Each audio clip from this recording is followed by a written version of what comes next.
The Entrepreneurial Journey podcast. We're talking business and building a culture that's kick-ass. Where we make it happen, grab your seat, let's have a blast. At the Entrepreneurial Journey podcast.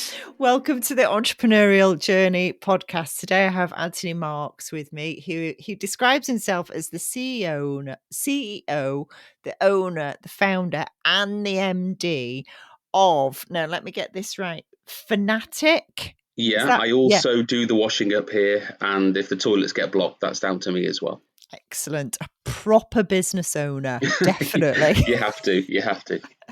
And Anthony, the only business owner, I have to say, that has a full-size cardboard cutout of the Hoff in the background. Yes. Well, I'm actually talking to you from our showroom, but our showroom has been decimated because it's show season at the beginning of the year, so everything is all over the place. So, yes, we did. We worked with Universal Studios, and it was coming up to the 40th anniversary of Knight Rider. Can you believe it? No. And we released a 40th range of products, and that's why he's behind me, looking over me, making sure everything goes well. Fabulous. Right. Okay. Tell our listeners and our viewers about the business, because it's really interesting. It's different. We don't make frying pans, that's for sure. Not that there's anything wrong with making frying pans. No. Right. We are a licensing partner for the biggest film and video game studios in the world. Wow. What that means is we have an agreement with them. We have a license to produce gifts and collectibles, which we do. We design everything in-house. We produce them, and then we sell them to retailers all over the world. Cool. I suppose ones in the UK that you'd recognise are HMV or Game. Right. So we would supply our licensed product to those sorts of retailers, geeky retailers, pop culture retailers. That's basically our world. That's amazing. Now, I have Chewbacca in the background. I don't know whether you can see him. I didn't notice that, but yeah, now I see it. Now that's all I'm going to be looking at. I'm not going to be looking at you. I'm just going to be looking at Chewbacca. Yeah. So do you do Star Wars? We have done a little bit of Star Wars in the past. I think the situation with Star Wars, it's a bit of a complicated one, but since Disney bought Lucasfilm, it's a lot harder to work with them as I would like. But yes, we have done Star Wars products in the past. Now our biggest kind of partners, I suppose, in film, it's Universal Studios. In video games, it's maybe Capcom or Bethesda. Right. I know nothing about video games. All right. Okay. Big fat zero. So we'll come back to that. But how on earth did you get into this business? Well, I started my career at Manchester United. No way, you're a Manc. Yay! Oh, yes.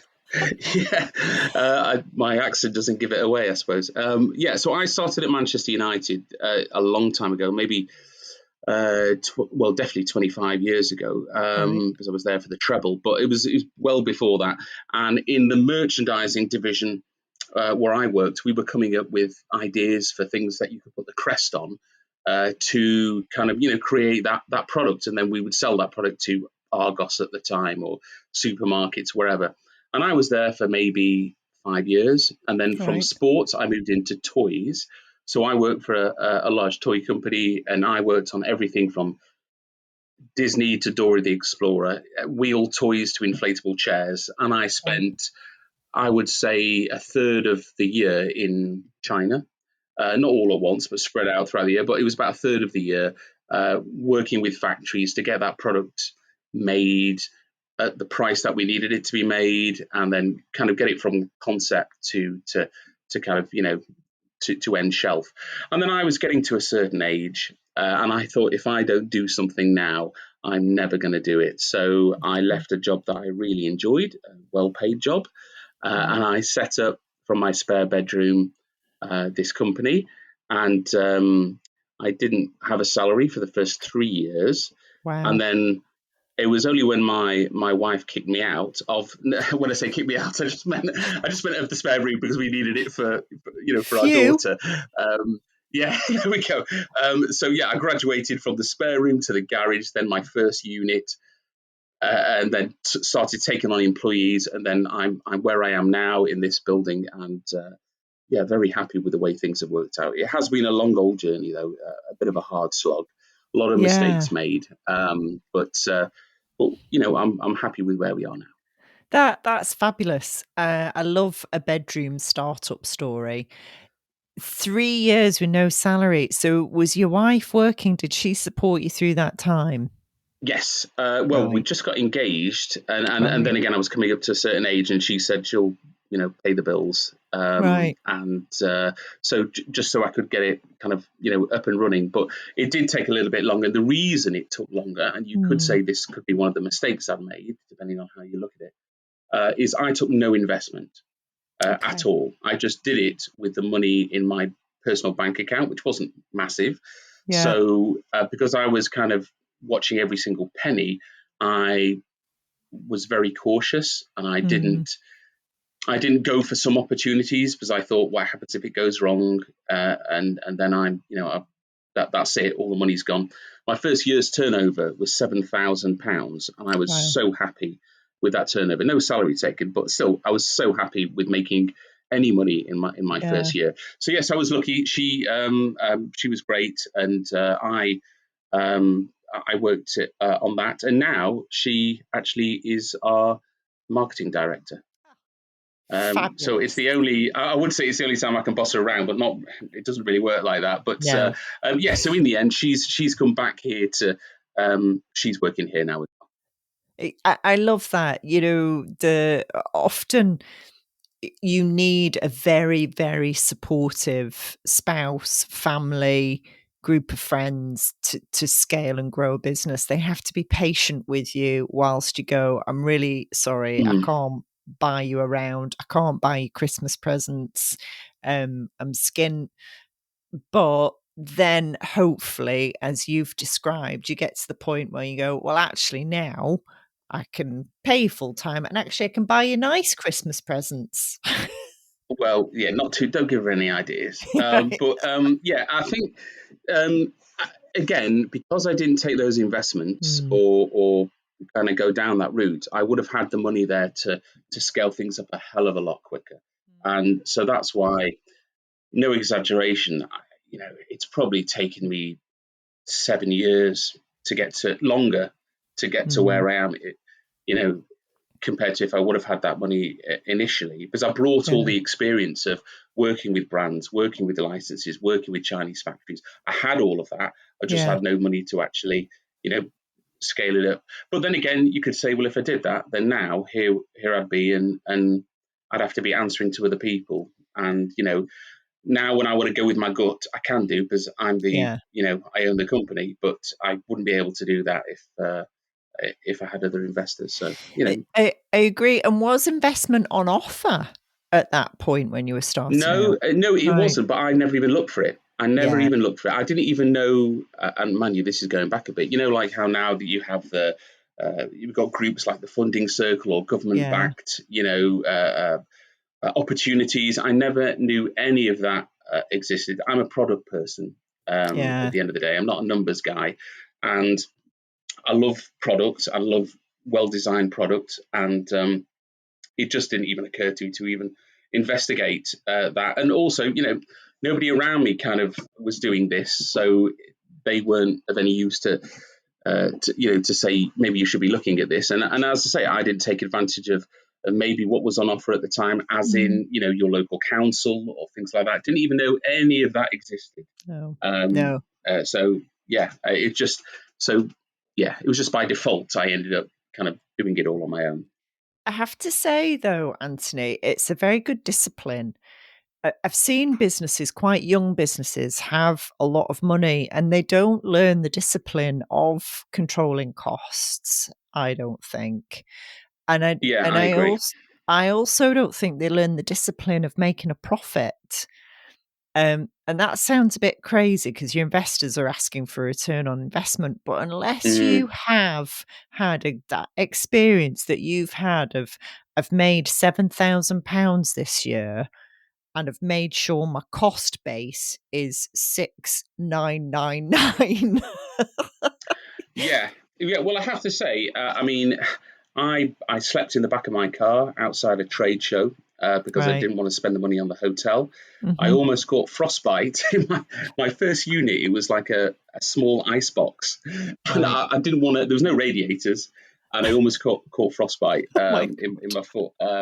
I know it was. Do you know what though? It all goes to build you up. You know.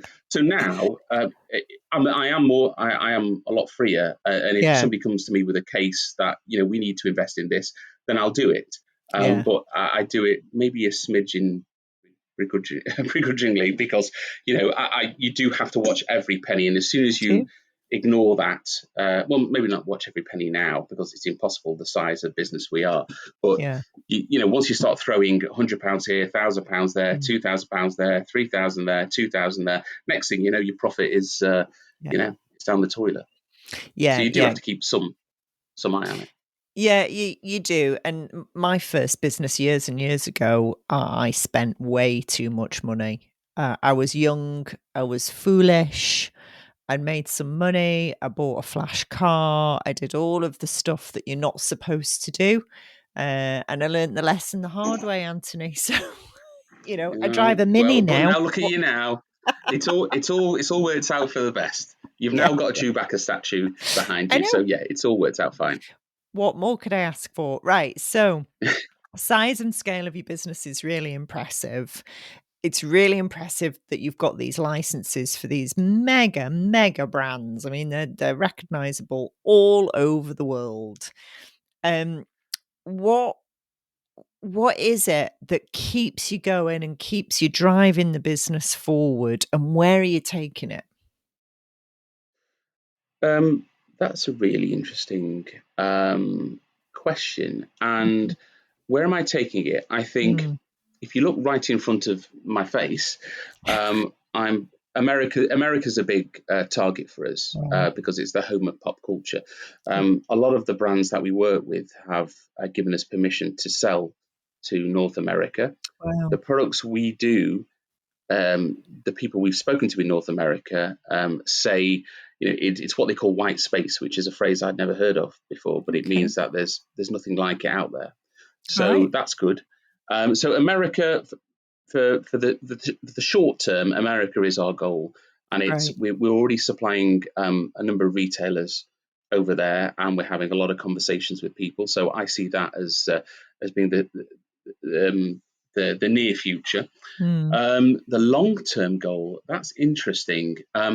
We work with a lot of brands. There's a couple of brands that we don't work with, which would be nice to have, okay. but it's not the end of the world. So there's always that title you want to work with. But as I say, we work with a lot of brands. I think the long term is I'm trying to create something. We've been going now for 15 years, Right. and we only made a loss. Sorry, no, that's wrong. We've made a profit every single year. We only Brilliant. went down one year. Okay. That was it. But we still made a profit, but just less than the year before. Right. So we've constantly grown. We've constantly Right. added people to the team. And what I want to do is I want to create something that is here for a long time. I've seen companies in our sector come, have a great 2 years, then they're out of business. Oh. And what I want to do is to create something that even if I'm not here, then the Mm. rest of the team can kind of take it forward, and it continues to provide a good, living for everybody who works for the company. Really, I'm Brilliant. not, I'm not. There are some massive companies out there in the pop culture world. I'm not. I'm not going to kid myself. We are never going to be the biggest. No. Okay, we are niche. However, we're best in class when it comes to our kind of niche product. So we're Right. quite happy swimming in the pond we're in, Yeah. and we'll continue to create that really unique product that the fans want because we're fans here. We only get involved in a brand if we've got some knowledge, because the fans will sniff you out if you try and fake it. So you're appealing to fans of the same show that you love. So Right. we just want to keep on doing what we're doing. Hopefully, all of us earn a good living, and then in 10 years' time, we'll have another video call, and you can see how that's gone. Thanks for listening, everybody. Did you know at TriCrest we've built a kick-ass culture coach and consultant program? So if you're a business coach or consultant and you're looking for something new, add to your toolbox, or even escape the 9 to 5, join us at our next event. Links in the information on the podcast. See you there. That sounds amazing. So what are you a fan of? What's your, in all of the stuff you do, which I don't know, is it a character? Is it a game? What is it? Nope. Back to the Future. I love Back to the Future, unbelievably. And I got asked to go down to London to this theatre. They wouldn't tell me what it was for, and they took my phone off me when I got there, and I wasn't allowed to say anything in social media or anything like that. And it was the first read through for Back to the Future the musical. This is before we knew that there was going to be a Back to the Future musical. Yeah. So besides all the cast being there for this first read through, Bob Gale, who was the writer of Back to the Future, was there, and he gave a little speech about how he came up with the idea of Back to the Future. Robert Zemeckis, the director, was there, who I got to see. And then at the end of it, they were asking me for my opinion. Not just me, there were other people in the audience as well. But it was just unbelievable as a fan of the film to kind of be there with the writer, the director, being the first person to hear the songs and look at the actors. And then I was at the premiere, and it was just great. It was because that's my favorite film of all time. I could watch those 3 films for ever and a day, and I do. So it's good to have a job that lets you kind of enjoy it. And also, actually, we tend not to go here for the latest film release or the latest video game release. We're not interested in that. We don't appeal to kids, our product. We are. A lot of people band around this word kiddled. We were kiddled before kiddled was a word. And it's because we focus on retro products. So basically our biggest films, Jaws, Jurassic Park, Back to the Future, even our video game titles, it's things like Doom, which is 30 years old, Street Fighter was 25 years old, Sonic's coming up to its 35th anniversary in a couple of years. So Sonic's going to be 35 years old in 2026. But if you want to feel really old, Shrek, which we're going to be releasing Shrek product for, its 20th anniversary of Shrek, I think next year. I think it's the 20th anniversary. And I think it's the 20th anniversary of Fast and Furious coming up as well. So it's the stuff that, grown-ups want, the kidults want, something you would get a present for your girlfriend, husband, father, whatever, because we don't rely on pester power then. It's people with disposable income. So that's our world. And there's especially actually when COVID happened, there was no new film releases. People were at home watching all the old films, playing all the old video games, because nothing new was coming out. And that saw a big boost for us because, people didn't have anything new to see, and it opened their eyes and then their children's eyes to films that their parents grew up with, like Back to the Future. That was so amazing. So which was a great that's the wave we're on. Back to the Future. I'm not sure about the sequels, but definitely the first one. I thoroughly. Okay, well, we're not going to fall out about it, but yes, I agree with you. The first one was amazing. That's for sure. But I can watch all 3. It was because it was like.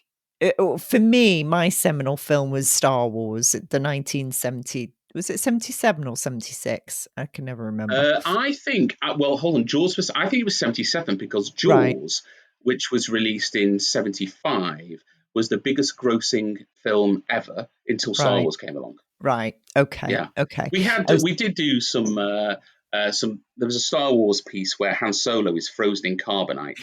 So we've got like a small metal version of that where he's trapped in the carbonite. So we do have that on our for sale on our website. Was that in Return of the Jedi or Empire Strikes Back? I can't remember. Anyway, I can't remember. No, but I remember it well. Yeah, superb. Okay, so that's really Yeah. nice that you're creating this legacy for the business, and I love that. I like the way you're doing that, and that sounds fantastic. And it sounds like you've got a really good, passionate team. How do Bunch of you? misfits. Which are misfits? Well, They're a bunch of misfits, but they're all, I have to say, they're all passionate. And they don't have to be part of the creative team. You know, in right, the warehouse, they love Lord of the Rings, or they love Batman, or in accounts, they love this or they love that. They've got to have passion about something to work for the company. Because if they don't have passion about it, then we're not the right team for you, absolutely. basically.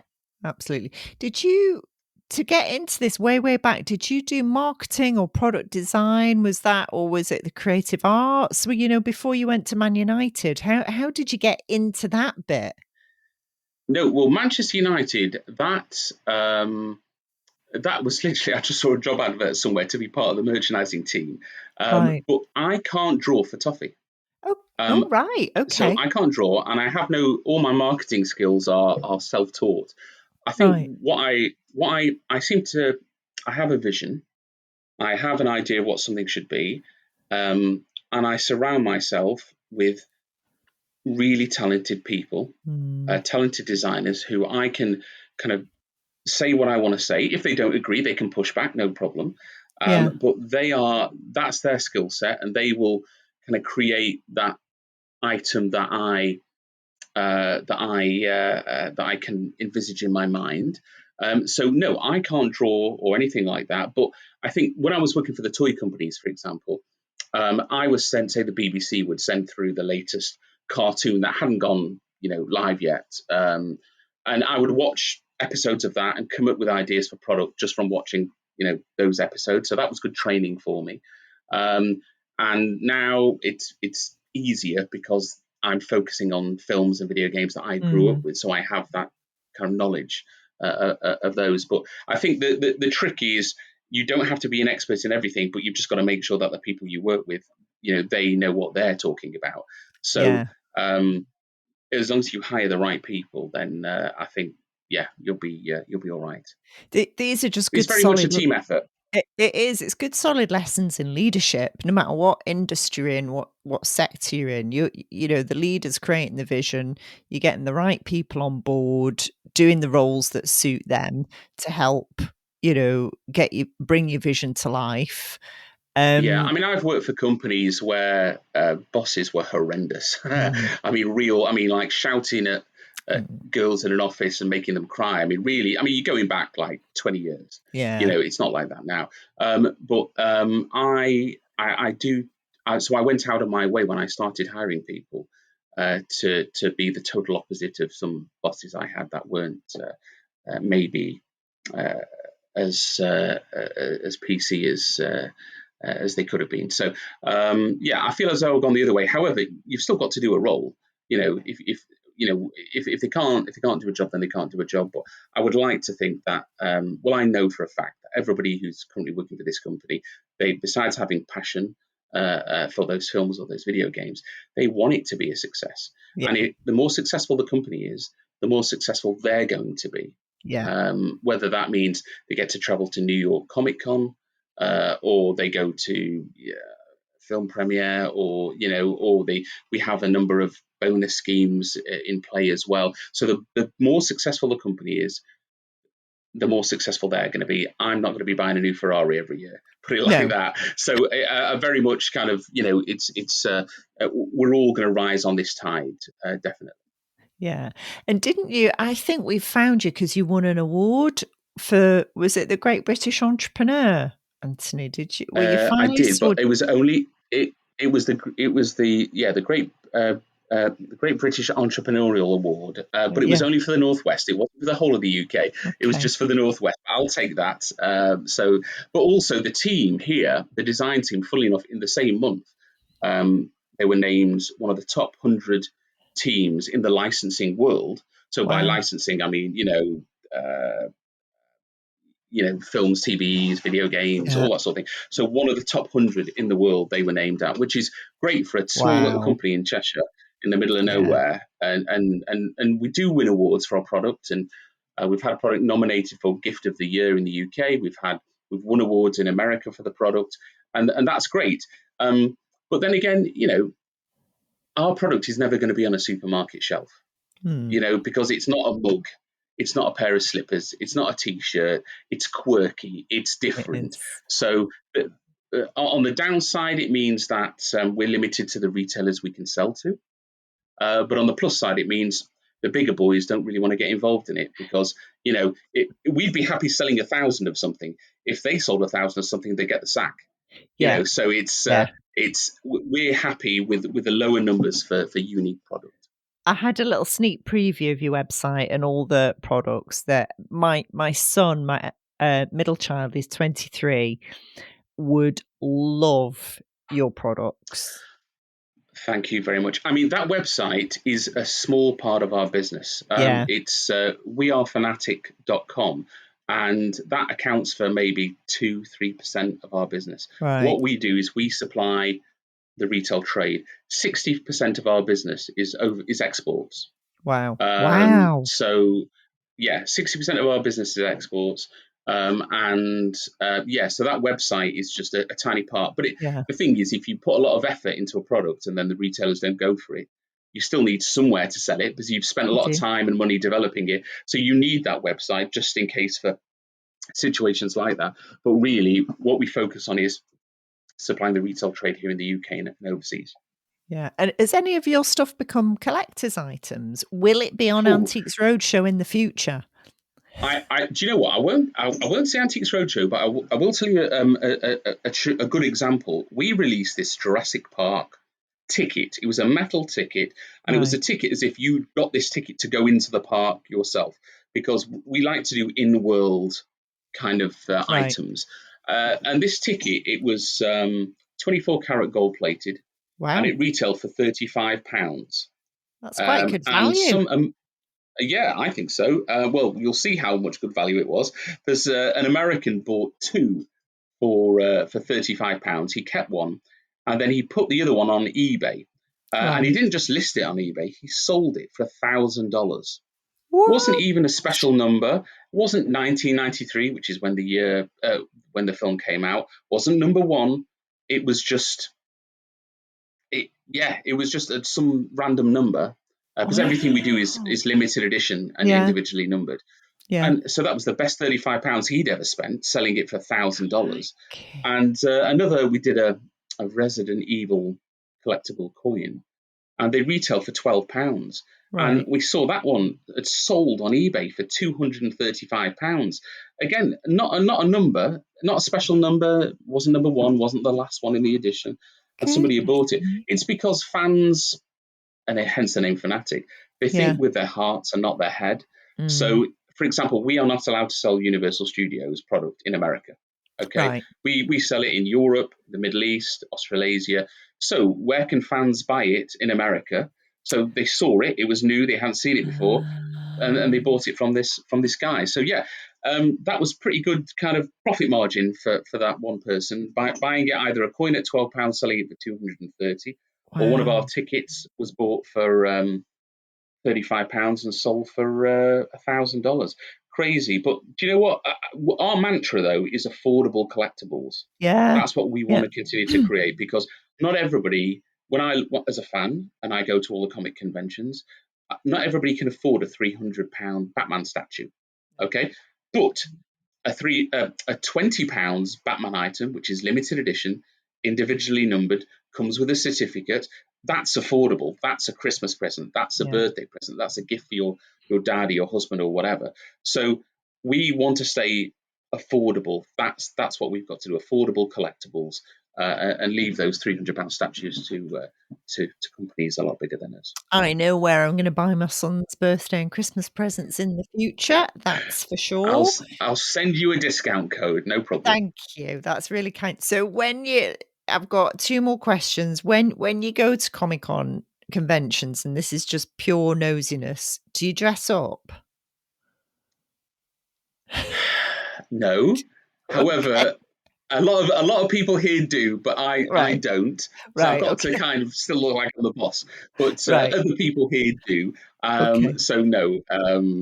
but that's you know what? Again, that's how I started. I used to go to comic conventions and have a little stall, a little table. I used to go to jumble sales and buy kind of product from. This is before the internet, so this is how Yeah. old I am. So I used to buy product from the jumble sales and take it to comic conventions and sell it there.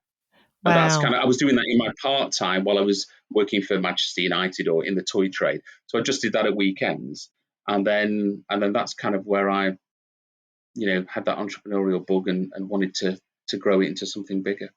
I love that. I would prefer you to, as the boss, have dressed up as somebody, because that, that I'm sorry to disappoint. You're not the first person I've disappointed. I'll maybe for next time. I'll. Do you know what? I'll be wearing something next time we have a video. some kind of ears or something, mask, whatever. Right, my last Yeah, question, Anthony, because I know yeah. you're super busy running your empire.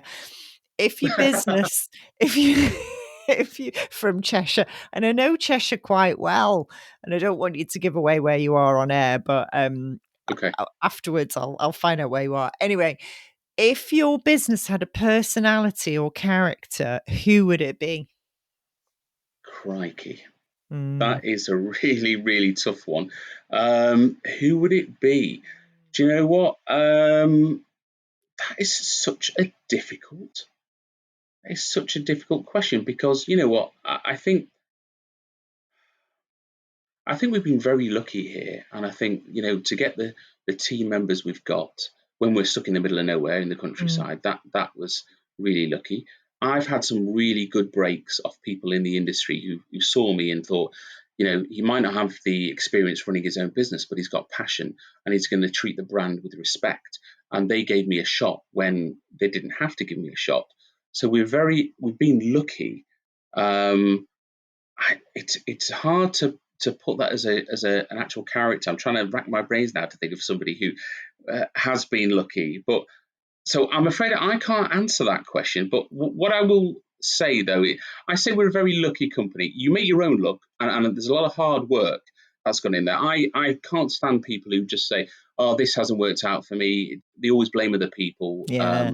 You make your own luck, but Yeah. I will say that I feel lucky because we've got team members here that give it their all, and I got given a few breaks. And I'm a great believer in karma. If anybody comes to me asking for advice, or if I can help them or make any introductions, I do that.